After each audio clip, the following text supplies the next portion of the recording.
ಯಾವ ಜೀವ ಯಾರನು ವರಿಸೋದು ದೈವ ತೀರ್ಮಾನ, ಅದನ್ನು ಮೀರಿ ಸಾಗದು ಈ ಜೀವನ.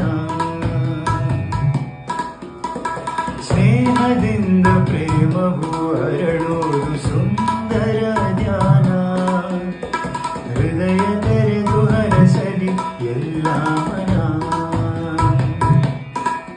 ಮುನಿಸೆಲ್ಲವೂ ಕೊನೆಯಾಗಿ ಮನಸ್ಸೆಲ್ಲವೂ ಮಾತಾಗಿ ಹೂವಾಗಲಿ ಹಾದಿ, ಬರದೆ ಸರಿಸಿ ಸೇರಿಸೋ ಈ ಇಬ್ಬರ.